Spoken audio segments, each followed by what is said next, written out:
Namaste, sir. Namaste, Kala, Stefan, and the rest of the group, Surya. Right? Surya? Yes, sir. The sun. Yes. Okay. So we can start at any time. Yes.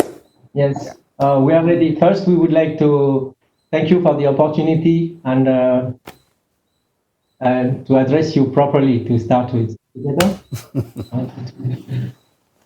Akandalakaram yattayena sarasa atpadam darshitam yena tasmai Shri Gurave Namaha Ajnanatimirandasya Jnananjana Shalakaya Chakshurunmilitam yena Tasmai Shri Gurave Namaha Guru Brahma Guru Vishnu Guru Devo Maheshwara Guru Sakshat Parabrahma Tasmai Shri Gurave Namaha Om Shri Gurubhyo Namaha.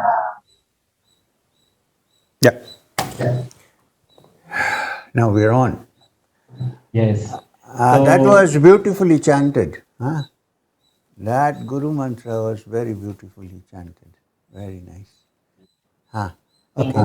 Without further ado, we would like to give the opportunity to Mrs. Bettina Baumer to start with the first question. She told me she Sure. had some questions for you. Great. So, Bettina, it is your turn whenever you're ready. Okay.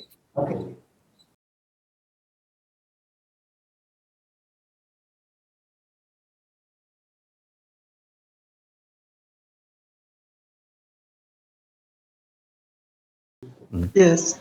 Now, when I had the wonderful opportunity to listen to your satsang at Shivaratri in Kashi, you also talked about Trinetra Shiva, the third eye of Shiva. And as you know, in the Netra Tantra, it's a lot about the third eye. And I find among students of yoga, there are lots of confusions about the third eye. Some they identify it with the Agnya Chakra, or what we in Shaivism we call Bhumatya, the point between the eyebrows. But according to the Netra Tantra, this is not the third eye. Third eye is located above. And in the iconography also of Shiva and Devi, we find a difference between the Agnya Chakra and the third eye. So I would love to have some light on this question from your insight in the true sense.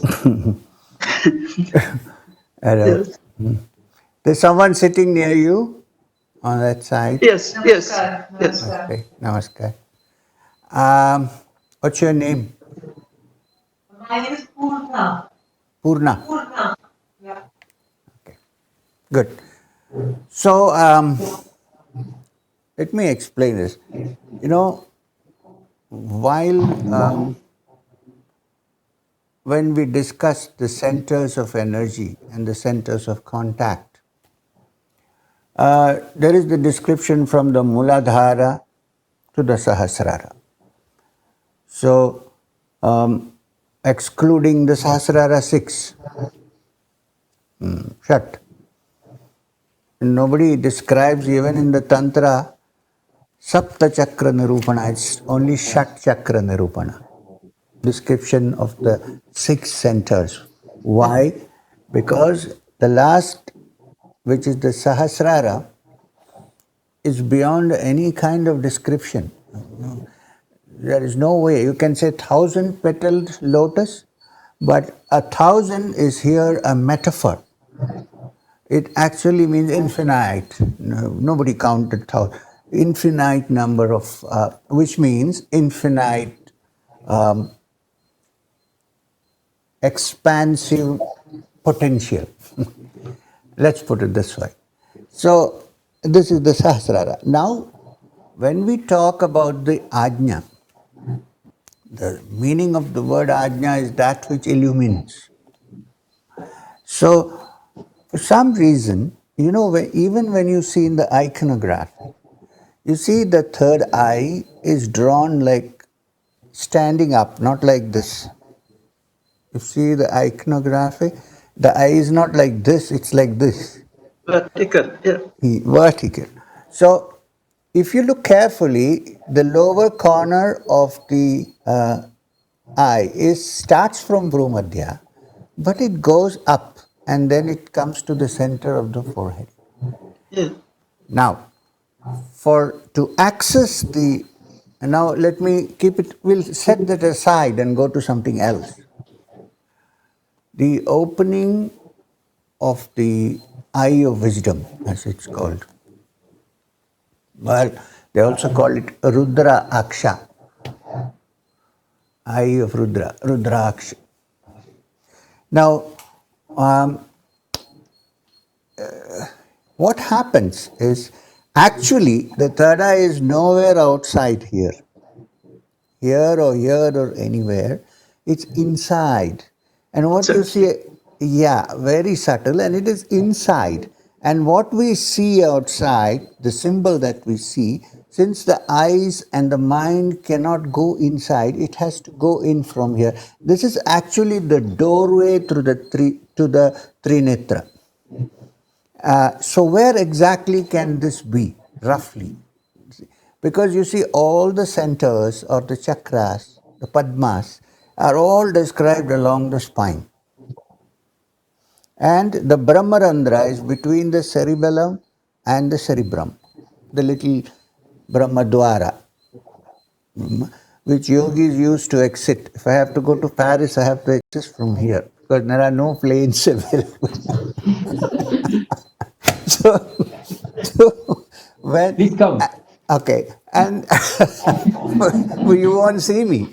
So anyway, so when it goes up beyond that, so it must be somewhere here, the actual center, and then above that is the Sahasrara. Now there is a connection coming from there here, so that people like us can contact, touch, and go inside. I would say biologically, chemically, physiologically, and anatomically, the location which we call the third eye is intermediate between the Sahasrara and the Vishuddha, right? Vishuddhi, right. So, if it's on the spine,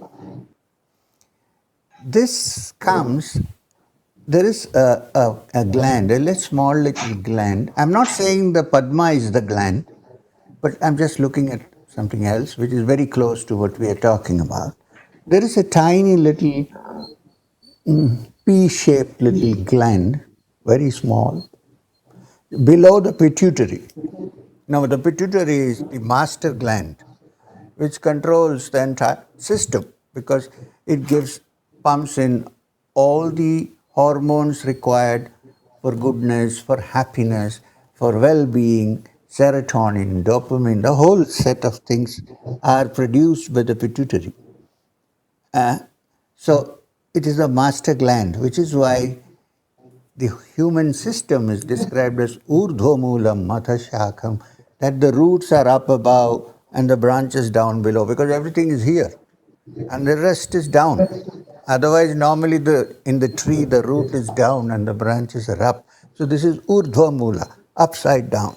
So here is the root. Now just below the pituitary there is a little body which is called the pineal body. Please understand that you cannot activate the pineal gland by hitting a nail in or anything of that kind. It is very stupid to do that. But there is a little gland out there.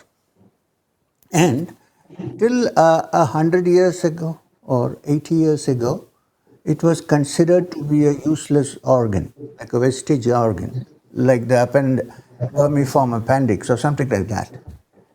Then they found out that it is so closely linked to our sleep cycle, what we call the circadian rhythm. If there are any doctors, they would, or neurologist or psychiatrist, there's something called the circadian rhythm, which decides a sleep and waking cycle, right?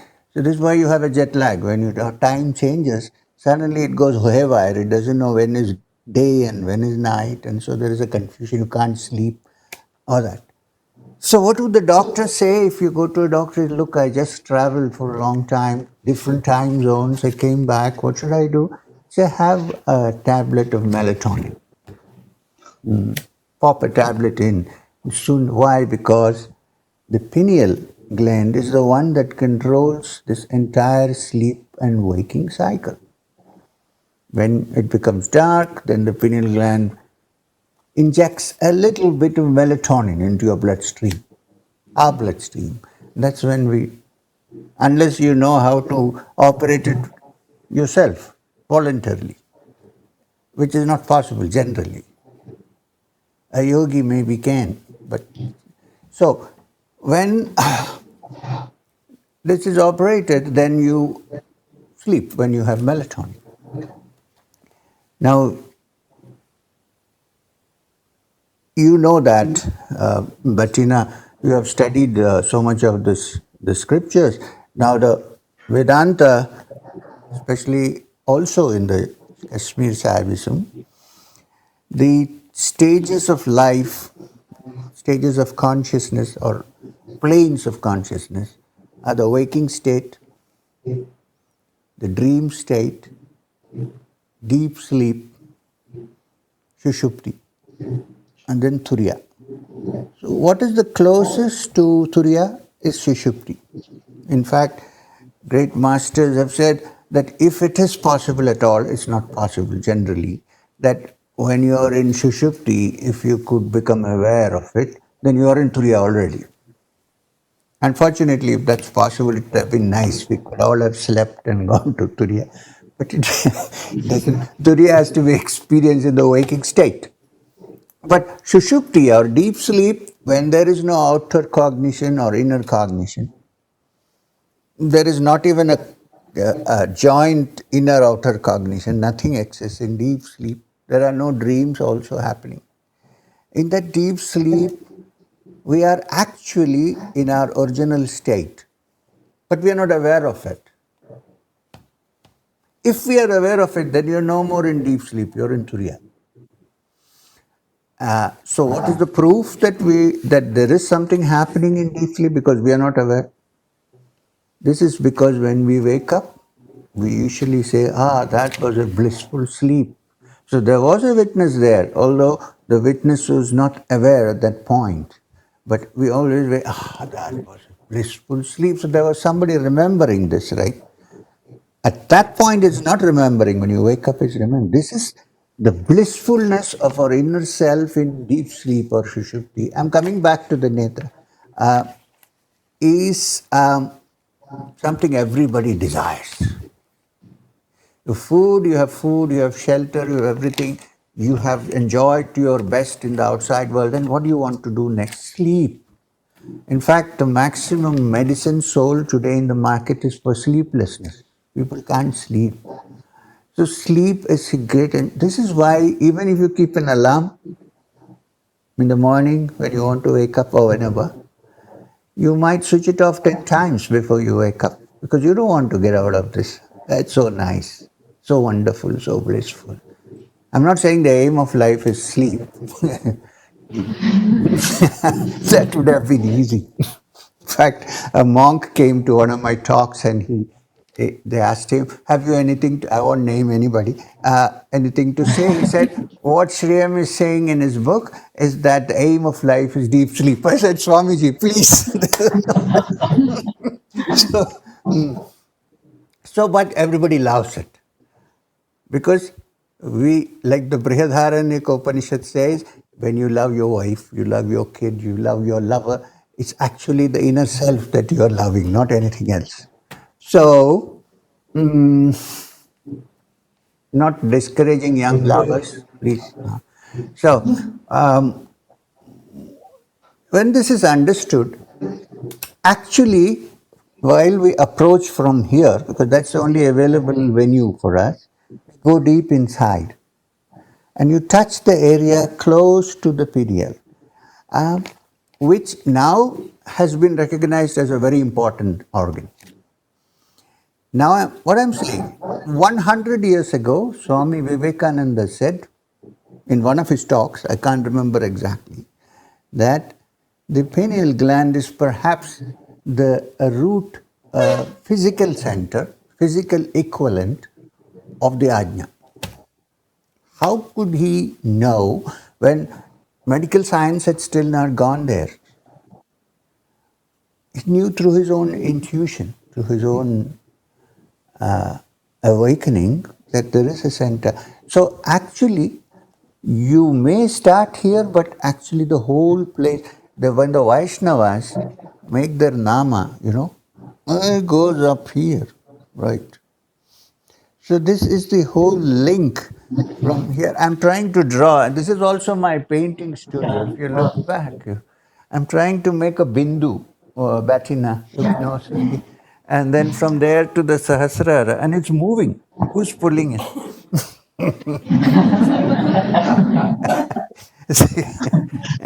Okay. So,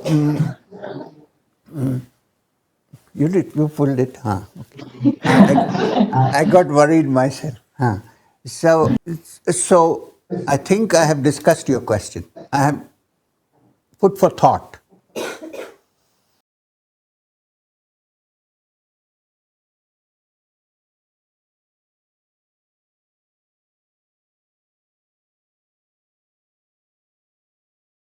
But I have one question after your explanation based on the Netra Tantra. Because in the Netra Tantra, like in other tantras also, all the chakras are to be pierced. Or the It what? says you have to pierce them. Pierce them. Yes, yes. Pierce and go Right. from one to the next Right. and transcend them. Piercing means transcending. Yes, yes, But yes. the third eye is not to be pierced. The third eye is to be opened. So it's another dimension than the Ajna chakra. What I understand from the Netra Tantra. When you say it has to be opened, which simply means the avenue to go into that area has to be cleared. That's what it means. For us, for yogis, we call this center Varanasi. Varanasi. Yeah, because this is where the Ida Pingala meet inside and cross and come to either direction. So we call it Varanasi, and the Sahasrara as the temple of Sadashiva. So you're right, it is the doorway to be opened. The piercing also takes place there, but at a different level, near the Brahmarandra. Yeah. It takes place. Yeah, but the opening is to start from here. Yeah. It is the dwar. Yes. And without opening that, you cannot, according to our sampradaya, you cannot see the Nath without opening the dwar. Yeah. So we call the Supreme Being, apart from Shiva, as Dwarakanath. Dwaraka is the door. In fact, the English word door is, its root is dwar. Dwar. Dwara, opening. Yeah. My experience. Thank you. And you're right, actually. You're right. It's not piercing, it's opening. Yeah. That's why I gave you that funny story in the beginning that you can't hit a nail through. Thank you. Thank you. Thank you. I'm honored. Okay. Ready? Next question? Any other question? Yes.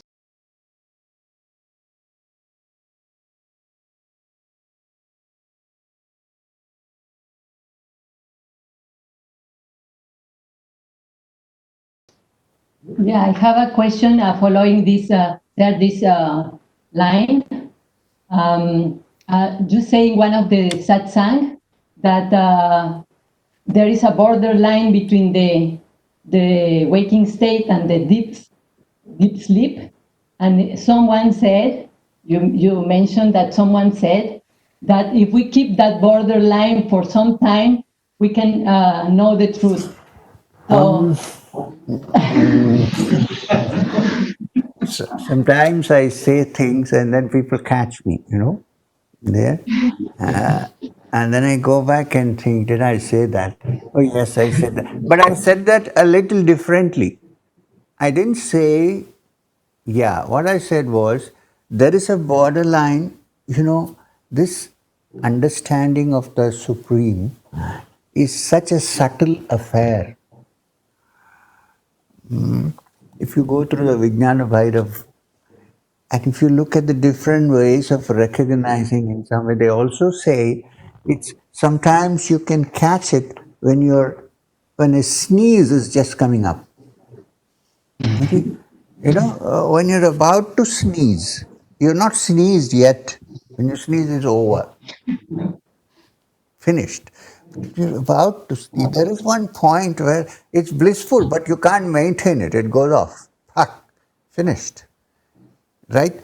And I'm not saying that is the supreme truth. I'm only saying these are ways by which these subtle feelings can be grasped by the mind to some extent. Because they're interior, they're not outside, they're not external, they're internal. Now, what I said was, there is this borderline from between deep sleep and waking. You know that sometimes you're sleeping comfortably. When you sleep in discomfort and then you wake up, there's the alarm going, you wake up and you say, now I have to get up. But there is this bliss, so I don't want to get up. So I take one pillow and put it here and put my leg on the pillow, and then again I turn to the left or right and I enjoy. And then the alarm rings again because it's fixed for repetition, right? So I, I wake up again from the heavenly bliss. And then, so there is this borderline when you are half awake and half asleep. It's also possible if you're careful enough to grasp that point. If you grasp that point, you might get to know a little bit about that. I didn't say the absolute truth, but that's what I'm trying to correct you. I didn't say, but you get to know what they talk about when they're talking about something so subtle, that it is between sleep and wakefulness. It's that very thin borderline. If you can stay there for some time, not go back to sleep, not wake up, stay there for some time, it might be possible to touch something which you are looking for. Maybe it's a starting point, but perhaps it is possible to do that. So,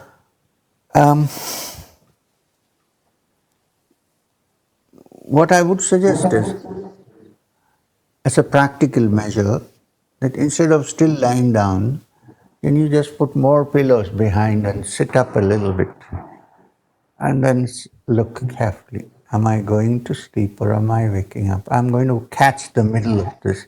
And then one day Kala might open her eyes and I found it. Who knows? That's what I no?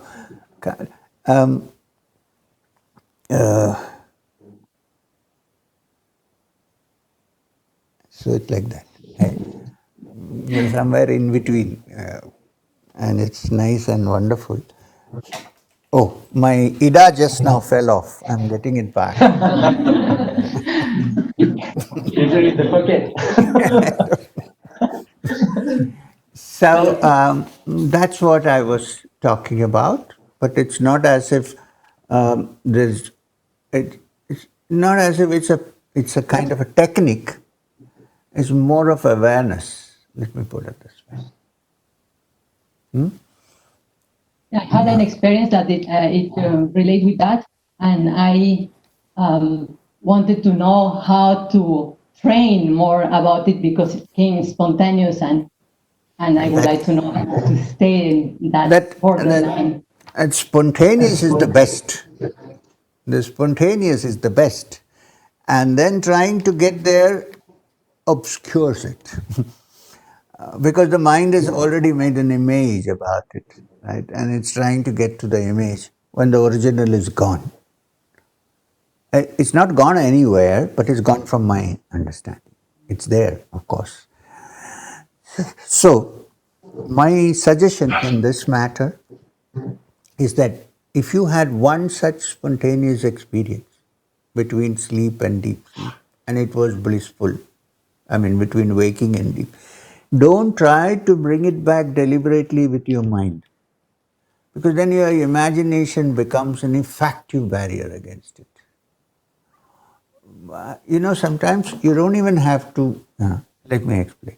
This is because if you read the Yoga Sutras of Patanjali carefully, it's such a wonderful text. People only do asanas and pranayama and forget about it. I'm not saying it's bad, it's good, I also do asanas. But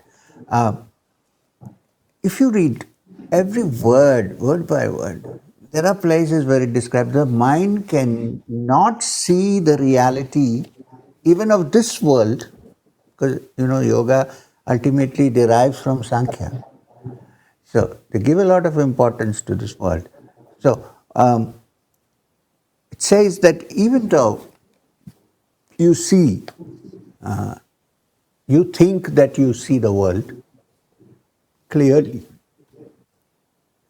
you don't, because the mind has its anticipations and prejudices and images that it carries for many days, many years, maybe even from the past births. Therefore, when you look at something, you are looking only at it as projected by your anticipation and your experience, and therefore not looking at it at all. If you really look at it with a mind which is clear of all these filters, then the world is not different from the reality. There are no two things. There is no in and there is no out. The in and the out are the same. But you need to find it inside first. I understand that, because we are so distracted by the outer. We need to find it inside. And once you found it inside, then you begin to understand that what is outside is also the same that is inside. We are not able to see it because of our anticipations, expectations. I know people who have been married for 50 years who probably haven't looked at their wife's or husband's face this way, that way, after 1 or 2 days, because images have been formed already. They don't see.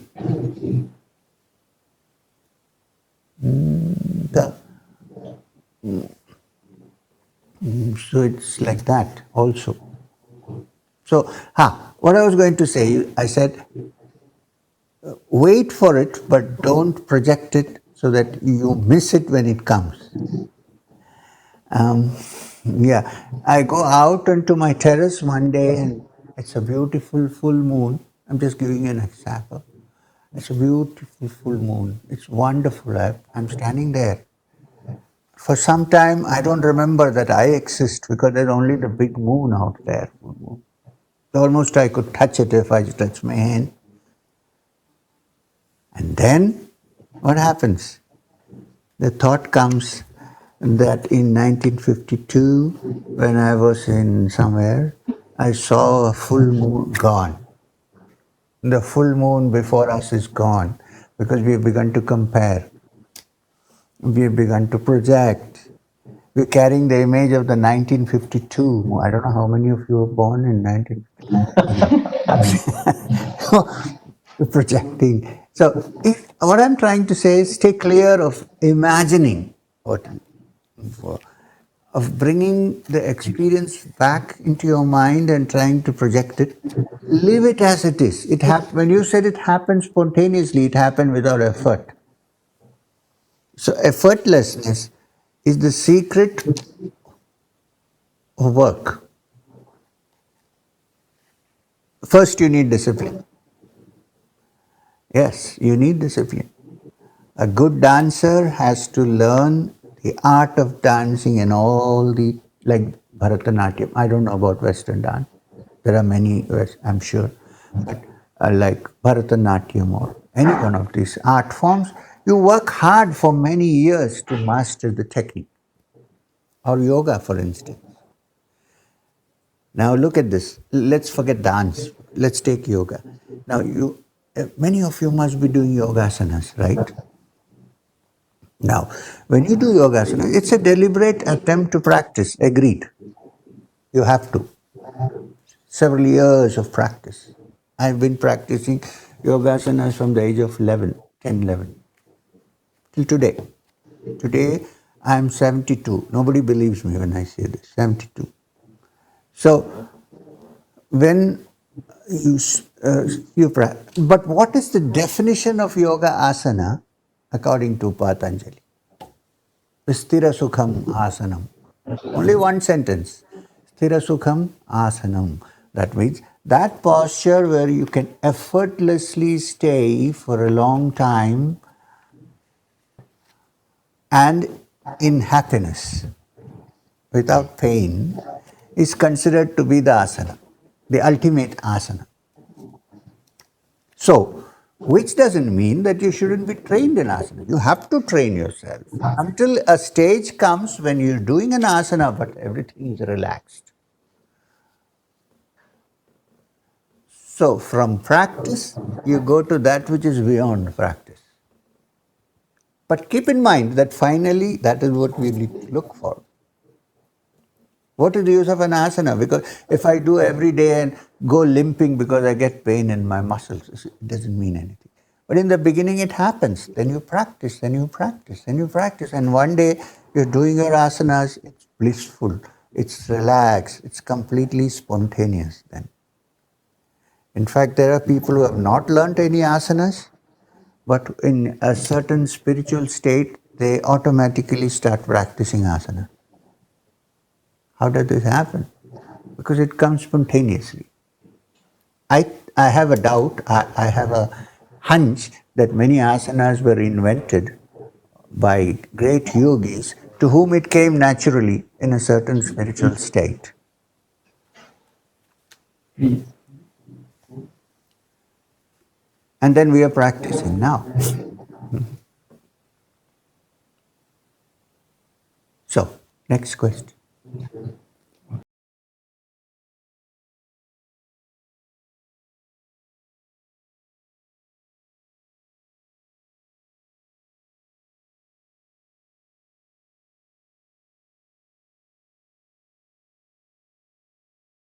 Okay, I have one question. Since some of us here attending this satsang together are lovers of Arunachala, How nice. and even Swami Lakshmanjo came at the feet of Ramana for some weeks in the Yes. late 30s. So Yes. Bettina would agree she's coming every year also there. You yourself visited somebody who is very dear to our heart, Visiri Swami, Hiram Surat Kumar. Yes. You had meeting with him, and we used to spend some time with him at that time also. So this is another link. I know And that. I would like to, if you can elaborate a little bit on that meeting with him, and also at that place in Arunachala, you said that this is a place where you felt that with your own Guru Maheshwaranathji became part of your psyche. So could you elaborate a little bit on that beyond the psychological interpretation, more as a yogi, as you said, what is this kind of inner connection and fusion? Thank you. You know, once Maharshi was himself asked, when I sit down to meditate, my mind wanders. But when I am walking, then the mind is steady. Right? So he said, then walk. Why are you sitting down? So that day he started walking around Arunachala. Now the reason why it's a good act is not because we're just going around in circles around the mountain, but because great rishis and siddhas have meditated there. And they went there first because there was something out there, otherwise they wouldn't have gone there in the first place. Why would Ramana go there? Why would somebody get attracted to? Have you been to the Arunachaleshwara temple in Tirunamalai? Yes. Yes. So the ancient rishis, whoever set up this whole system there, they knew that it's that area, that place is beneficial to people who are on the spiritual field or who are sadhaks. So the change can, but it should not turn out to be just a mechanical exercise. Then it makes no sense. There are thousands of people, you also walk, then it becomes a ritual. Beyond the ritual, you should look at this thing as suppose, everything is moving. This world is called Jagat because it is moving. You know that. Stefan knows enough Sanskrit. So. Kunjam. That is Tamil. Then, Okay. So when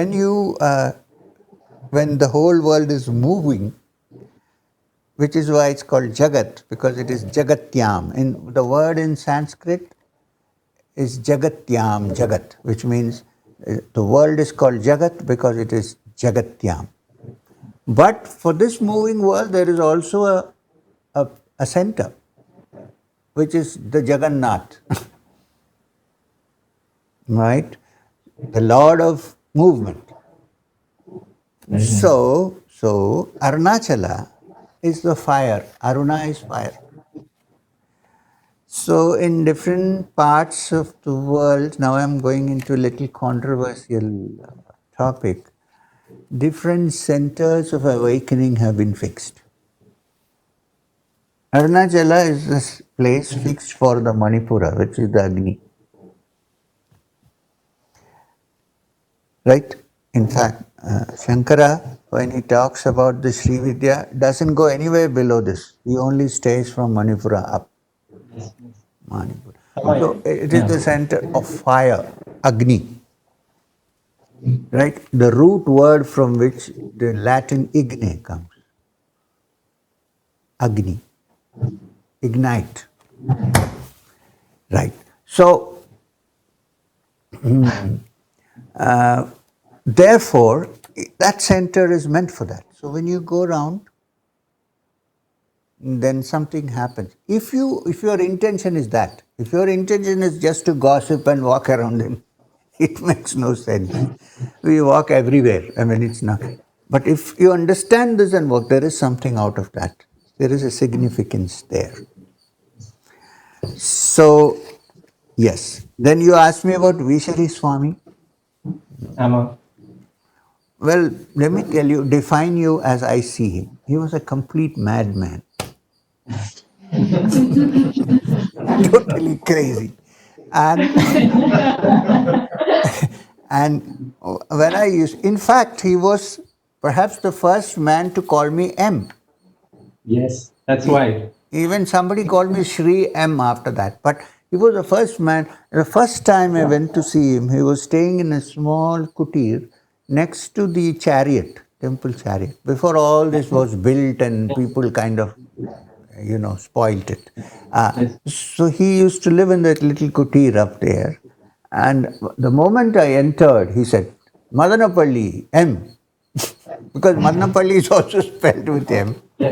So he said, I don't know if anybody told him, but he said, Madanapalli, M, come on. He used to talk English, you know that. English, yeah. He was a professor of English from the Banaras Hindu University before he came and settled down there. And otherwise he used to talk Hindi. And because it is the South, I think he stuck to his English. So then he said, come and sit down here. So I sat down next to him. Ganesh was sitting next to me on the left. He came and sat down.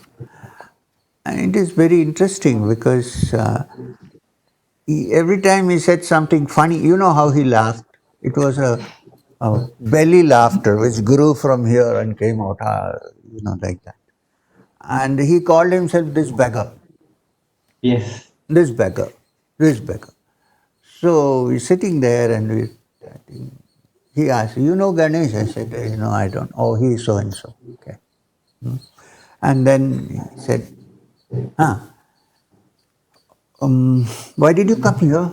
So I said, to see you. To see me? Or to see you?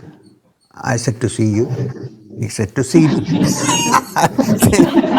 Then he started laughing. So he went on laughing. You can't stop. He laughs and laughs. And then somebody gave him tea, said, have a tea. Then he said, I'm going to smoke. I didn't know that he used to smoke because I don't smoke.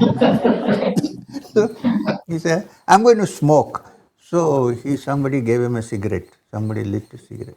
He took 2-3 puffs. You want? I said, no. He said, you're all yogis, you don't smoke. Ah, okay. So then he held it in his hand. Then he held it like this. And he said, the doctor says that I have some nervous problem and my hand shivers. See, is it shivering? I said, no, I don't see it shivering. Yeah, so they don't know anything. Yeah. Then again he spoke. Then there was a queue of people waiting to see him. And there was one guy, I think, who was an industrialist who was standing there. And it was warm, you know how Tiruvannamalai is. So this industrialist had an assistant holding an umbrella for him, like you hold it for gods in India. So, and he was expecting to be called. He ignored him completely. Till the end, he ignored him. He not even looked that side. Then in the end, after most people had gone, he looked at him and said, so why did you come here?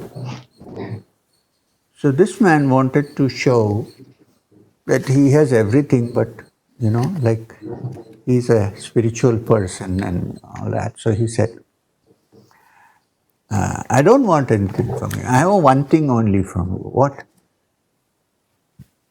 He said, I want peace of mind. Peace of mind.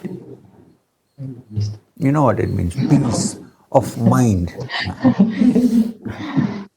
So I happened to be the person sitting next to his right hand. So I got one whack from him. Oh, it was so terrible. I thought my left shoulder is going to go. One whack, and then he started laughing and laughing and laughing. And it was like a full belly laughter. And then in the middle of the laughter, here and there, he would say, he wants peace of mind. This beggar's mind has gone to pieces, he said. This beggar's mind has gone to pieces and he wants peace of mind. This peace? Which peace? So that was the last time I saw him. Yeah. I came away and Maheshwarnath Babaji, I remember, was very happy that I went and saw him. Very happy. He said, good, you went to see Ram Surat Kumarji? I said, yes, I went and met him. Very good. He said, did you get a blessing? I said, I got a blow. You said that at that place. Sorry. Yeah, tell me.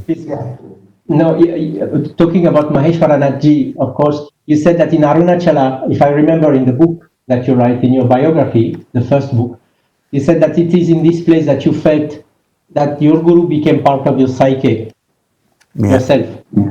So this is something that I feel is very interesting. Did I mention that? I thought I didn't tell anybody. Which book? An autobiography? I catched it. I can't remember writing about it. Autobiography, sir. Autobiography, sir. Maybe in your conversation I talked to you or something. Maybe.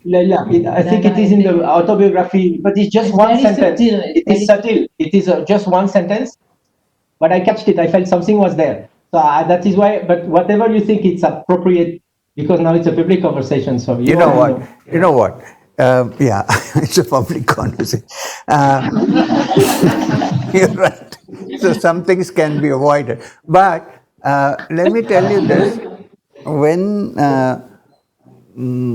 when Maheshwarnath Babaji passed away, I mean, when he attained samadhi, you know that I was alone. And at the last moment, Sri Guru Babaji came. And along with him, somebody else also came, some other being. From the Nagaloka. So just before Maheshwarnath Babaji finished his final 4 breaths and moved out, 3 breaths, I've never seen anybody going so dignified.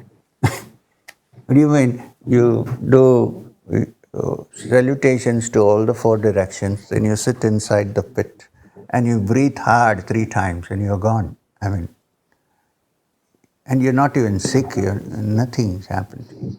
So, anyway, so just before he did that, Babaji caught my hand and put it on Maheshwarnath Babaji's right hand. Hold tight, he said. Ghat se pakado. Then he said, now you have to do the work. So much of that was given to me through this action. What I probably said was, but it was later when I went there that I realized this, that this is so. Because at the moment I was feeling a lot of energy and but I didn't know that it was, I mean, I couldn't be sure what it was all about. But probably at that point I kind of understood. Maybe. Thank you so much. You're welcome. We won't elaborate on this particular thing more. Yeah, I understand. I felt it. It's okay. You did already. Thank you. Anybody wants to ask some question? Okay. Some more question, but we would like to have some of our people to interact also with you directly. So Oh, certainly. they're going to come and ask us. Certainly. But how much more time? How much time? Is it more 10 minutes or something? We have around 10 minutes. 10 That's okay. Yeah. Time More is question? time is relative. Okay. Thank you, sir. Thank you. You can go. Please.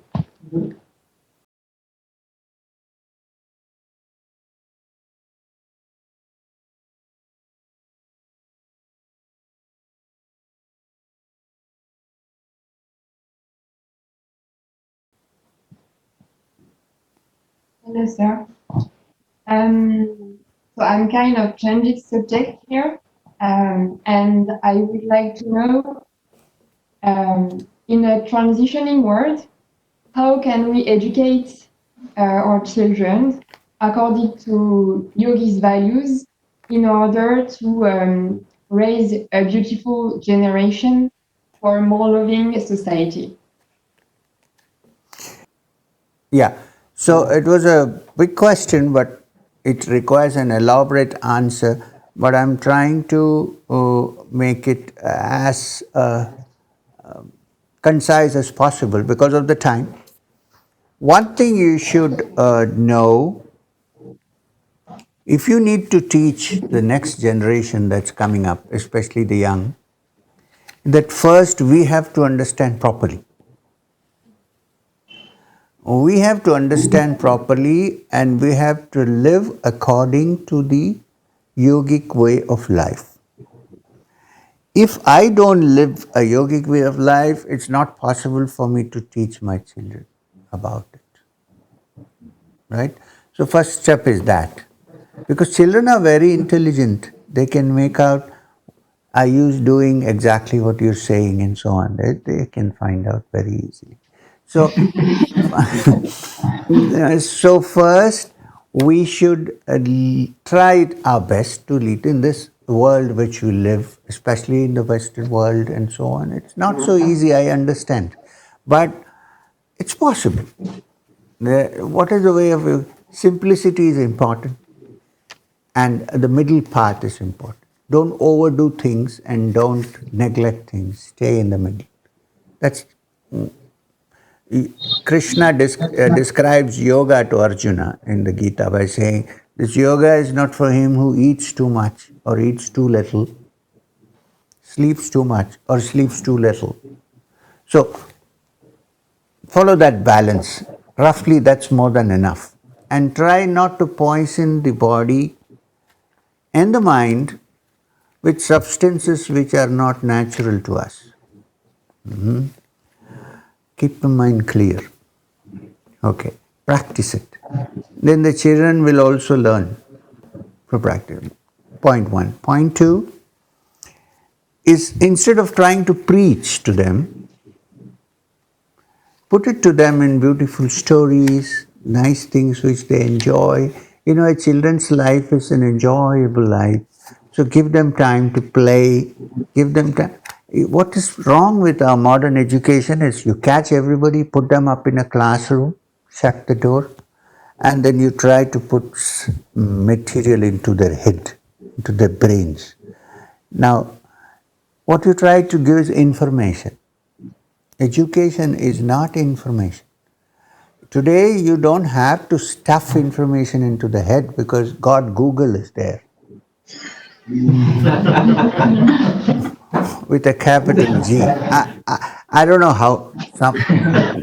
There may be inaccuracies and so on, but you don't have to do that. You have to keep the children's education will be how to make them grow from inside out. What are the good qualities in them which can blossom forth? So education is more a matter of unfolding the mind rather than putting things into it. Right? So, start with that. So, even if you want to tell them the values of a spiritual life, start with something which at that age they can enjoy. Have beautiful stories. Have one, that's the way to move about. Don't hold a whip. You know what I mean? Be kind to your kids. Be kind to your children. Teach them like you are trying to transfer something which is wonderful because I have experienced it, so here it is to you. So first I have to be in that life to teach. Fortunately, we have much material available nowadays. So you can expose them to simple books and scriptures on these matters. At the same time, making sure that it doesn't become a dry exercise for them, that they're also happy and they're enjoying. So when you do, they will come and ask you, so Mama, what are you doing? So this is what I'm doing. Do you want to study? Yes. Okay, then you start. No? Okay, leave it for some time. That's how it works in this world now. The children are so open-minded that if you don't give them the good information that you have, they're very likely to get all kinds of wrong understanding and information from the outside world. So this is what I would suggest. Thank you. Okay. I could give you an example. You can chant, for instance. Sit down with the kids and chant. Sing, music. Get them, do it in an enjoyable way. Okay? Thank you. Thank you so Thank much. you, For sir. Welcome. Thank you for your time and for the session that you gave us today. And thank you for everybody who assist also to this 1 hour satsang, putting our mind together and sitting close Upanishad with you, sir. Thank you very much. Please do come to Paris because we are missing your kindness. I know Your I was magic supposed to power. come. I was supposed to come, but this COVID doesn't respect anybody. So it will move out like everything else, I know. Anytime, sir. You're welcome. Thank you. Special Thank you. thanks to Bettina for being here with us. Yes. Yeah. Yes. Thank you, Thank Bettina, very much. Yes. So Carla, Stefan and the rest of you, I don't know your names. That's okay. It doesn't matter. We know each other, right? Thank you very much. Namaskar. Thank you, sir. Thank you, sir. Namaskar. Gurupyo Namaha. Namo Narayan. Namo Narayan. Namaha. Namah Shivaya. Namah Shivaya.